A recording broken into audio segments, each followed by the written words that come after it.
The day Mustafizur Rahman সকল বিতর্কের অবসান ঘটিয়ে রেকর্ড ভেঙে চুরমার করে নামতার ফিজ বিক্রি হলেন 9,20,00,000। মুস্তাফিজুর রহমান 9,20,00,000 রুপিতে আইপিএল এ প্রথমবারের মতো কলকাতা নাইট রাইডার্সে ঠিকানা গেড়েছেন।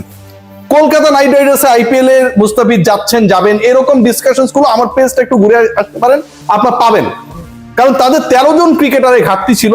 ঘাটতি বলতে হচ্ছে 25 জনের যে কোটা, যেটা আসলে ফিল আপ করা যায়, সেই 25 জন পূরণ করতে যেহেতু আগে থেকে 12 জনকে ধরে রেখেছে, 13 জনের একটা গ্যাপ ছিল। বিদেশি ক্রিকেটার অ্যাটলিস্ট 6 জনকে তারা নিতেই পারত। সেই জায়গায় মুস্তাফিজের জন্য তারা যেভাবে ড্রাইভ করেছে, যেভাবে অপর দুই কন্টেস্ট্যান্টকে পরাজিত করেছে, দিল্লি ক্যাপিটালস শুরুর দিকে ছিলেন, প্রথম বিডিংটা তারাই করেছিল, এবং তারপর চেন্নাই সুপার কিংসও চেষ্টা করেছিল ফিজের পেছনে। যেই চেন্নাই সুপার কিংস মুস্তাফিজকে বাংলাদেশকে অপমান করেছিল, তাদের হয়ে মুস্তাফিজ যখন আইপিএল এর আগের এডিশনটা খেললো, লাস্ট ডে পর্যন্ত যেদিন খেলেছিলেন হাইয়েস্ট উইকেট টেকার ছিল, এবং তারপরে এডিশনে মুস্তাফিজ আনসোল্ড থাকলেন, তাকে কেউ কিনলো না, তার দল চেন্নাইও কিনলো না। সেই মুস্তাফিজের পেছনে আজকে ঘোরার পরেও চেন্নাই সুপার কিংস শেষ পর্যন্ত জিততে পারে নাই। আজকে যদি দলগুলোর পকেটে টাকা থাকতো, তাহলে মুস্তাফিজের প্রাইস, ক্যামেরন গ্রিনকে নিয়ে আমরা আলোচনা করছি না, 25,20,00,000 রুপিতে তিনি বিক্রি হয়ে গেছেন। ওই কলকাতা নাইট রাইডার্স তাকে কিনেছে। আমরা পাঁচি রানার কথা বলছি না, 18 কোটি রুপিতে, সেটাও মুস্তাফিজের দল, কলকাতা নাইট রাইডার্স তাকে দলভুক্ত করেছে। আজকে হয়তো সেই রেকর্ডগুলোর কাছাকাছি বা দু একটা রেকর্ড ব্রেকও হয়ে যেতে পারতো। মুস্তাফিজের ব্যাপারে যেভাবে শেষ মুহূর্ত পর্যন্ত বিডিং চলছিল অন্তত 3 দলের মধ্যে। এর আগে মুস্তাফিজ 6 কোটি রুপিতে গত মৌসুমে মাত্র 3 ম্যাচ খেলার জন্য 6 কোটি রুপি তিনি পান নাই, দলভুক্ত হয়েছিলেন। এবং সেই আইপিএল এ মুস্তাফিজ 3 ম্যাচে 4 উইকেট পেয়েছিলেন, ইকোনমিক্যাল ছিলেন, উইকেট টেকার ছিলেন, কনভিন্সিং বল করেছিলেন, মোমেন্টাম শিফটিং এর ক্ষেত্রে একটা বড় রোল প্লে করেছিলেন। এবং সেই performance through out the years Mustafiz যেভাবে পারফর্ম করেছেন, ডেথ ওভারে যেভাবে পারফর্ম করেন, IL-T20 তে রাইট নাও যেভাবে খেলছেন, আমি বারবার বলার চেষ্টা করেছি যে এবারের আইপিএল এর হটকেক হতে যাচ্ছেন Mustafiz. No one trusted me. 9,20,00,000 মানে বাংলা টাকায় এটা 12,36,00,000 টাকা। 12,36,00,000 মানে প্রায় 12.5 কোটি টাকায় বিক্রি হলেন। আগের রেকর্ডটাও ফিজের ছিল, তার আগে মাশরাফির।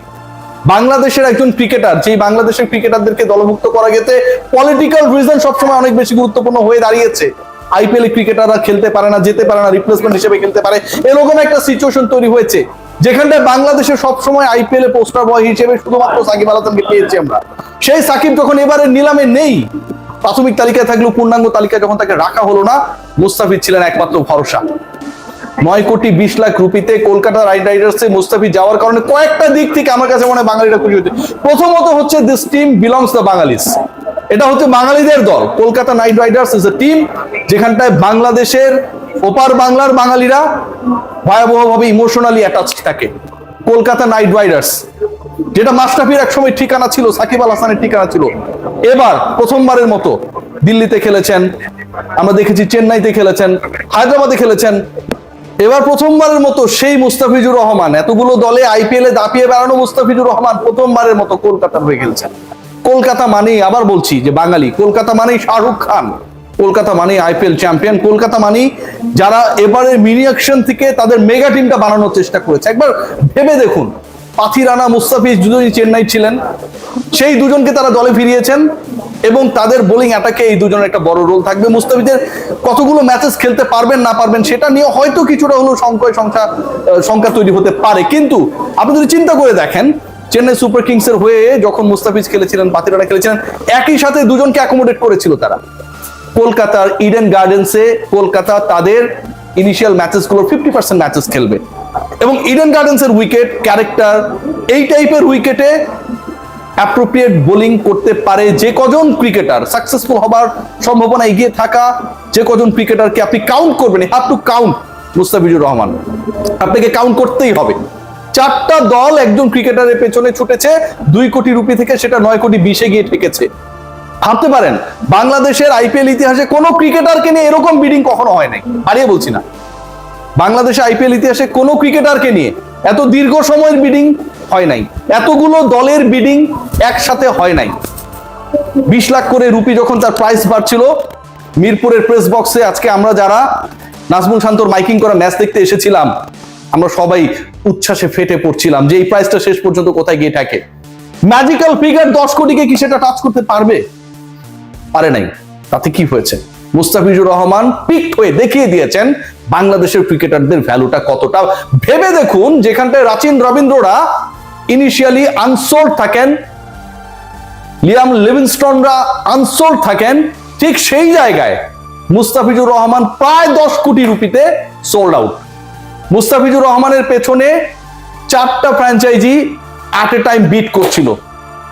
মুস্তাফিজুর রহমান বাংলাদেশি ক্রিকেটারদের মধ্যে রেকর্ড করে দল পেলেন।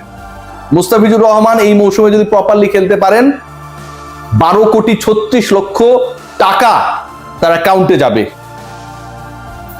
Just unbelievable the way actually মুস্তাফিজকে কেন্দ্র করে উন্মাদনা আজকে আমরা আইপিএল এ মিনি অকশনে আবুধাবিতে দেখেছি। এবং কলকাতার এই এক্সাইটিং টিমে যদি মুস্তাফিজ না খেলতেন, ওই বিডিং এ শেষ পর্যন্ত যদি চেন্নাই তাকে নিয়ে নিত, কিংবা দিল্লিও ট্রাই করছিল, তারা যদি পিক করতো, একটু হলেও আফসোস থাকতো। আজকের পুরো আইপিএল এর নিলামটাই তো কলকাতা নাইট রাইডার্স বেস্ট। আজকের আইপিএল এর নিলামে কলকাতা নাইট রাইডার্স ভেলকে দেখানো শুরু করেছিল গ্রিনকে পিক করার ক্ষেত্রে।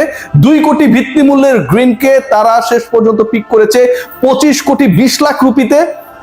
2 কোটি গ্রিন এক্সট্রা পেয়েছে 23,20,00,000। পাথিরানাকে তারা পিক করেছে 2 কোটি ভিত্তি মূল্যের পাথিরানা 18 কোটিতে। মুস্তাফিজ 2 কোটি ভিত্তি মূল্যের, তাকে পিক করা হলো আরো প্রায় 7.5 crore rupee extra, 7,20,00,000 rupee extra. Bid করতে করতে প্রাইসটা গিয়ে ঠেকলো 9,20,00,000-এ। গত আইপিএল এ মুস্তাফিজের পারফরমেন্স আমার কাছে মনে হয় একটা মেগা রোল প্লে করেছে টু বি পিকড।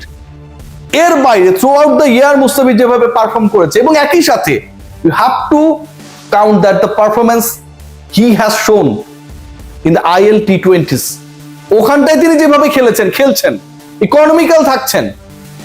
লাস্ট একটা পারফরমেন্স নিয়ে অনেক আলোচনা হচ্ছিল যে প্রথম 2 ম্যাচ শেষে 42টা বল করার সুযোগ পেয়েছিলেন, 24টা ডটস।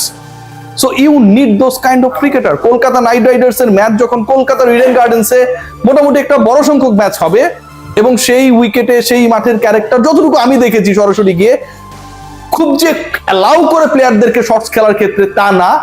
আবার মুস্তাফিজের মতো slower cutter best bowler, slow and low উইকেটে পারফেক্ট বোলারদেরকে যতটা অ্যালাউ করে টু পিক উইকেটস, মুস্তাফিজুর রহমানের আজকে দল না পাবার কোনো রিজন ছিল না। একটাই রিজন ছিল যে মুস্তাফিজ যেহেতু ফুল সিজনটা খেলতে পারবেন না, as per the decision made by cricket operations of Bangladesh cricket board, that was the only concern. But finally সকল উদ্বেগকে দূরে ঠেলে দিয়ে মুস্তাফিজ পরের আইপিএল এ দল পেয়েছেন। সাকিব, মাশরাফি, আশরাফুল, লিটন কুমার দাস, অনেক ক্রিকেটার বিভিন্ন সময়ে আইপিএল এ অংশ ছিলেন, আব্দুর রাজ্জাক। বাট আজকে যে ঘটনাটা ঘটেছে আমার কাছে মনে হয় আজীবন এটা মনে থাকবে। এবং বাংলাদেশি ক্রিকেটার পিক করার ক্ষেত্রে, বাংলাদেশি ক্রিকেটারদেরকে দলভুক্ত করার ক্ষেত্রে কলকাতা নাইট রাইডার্সের যে ঐতিহ্য, ইতিহাস, সেটা যেন আরো একবার আজকে পুনরাবৃত্তি হয়েছে আবুধাবিতে। শাহরুখ খানের দলে মুস্তাফিজ, সাকিব আল হাসানের এক্স এর কাছে ফিরে গেলেন আমাদের বর্তমান মুস্তাফিজ। এর থেকে দারুণ ব্যাপার আর কি হতে পারে? মুস্তাফিজের এক্স চেন্নাই সুপার কিংস তাকে নেয়ার জন্য যে চেষ্টাটা চালালো, কিন্তু শেষ পর্যন্ত তিনি প্রতারিত প্রেমিকের মতো চেন্নাইকে যখন বলে দিলেন গুড বাই, টাটা, আমি তোমার দলে যাচ্ছি না। ব্যাপারটা অনেকটা এরকম। কলকাতায় ফাইনালি তার ডেস্টিনেশন হলো, এর থেকে হ্যাপিয়েস্ট মোমেন্ট আর হতে পারে না। Till now the update I have regarding Mustafiz, অন্য ক্রিকেটারদের আপডেটটা এখন পর্যন্ত আমার কাছে নেই, but it's really more than being happy, I am happiest. সবাই একটা হ্যাপিয়েস্ট সিচুয়েশনে রয়েছে, and Mustafiz did all these things to make people happy in this country. 9,20,00,000, 12,36,00,000 টাকা, ইটস রিয়েলি ফ্যান্টাস্টিক। সবাই ভালো থাকবেন। আসসালামু আলাইকুম।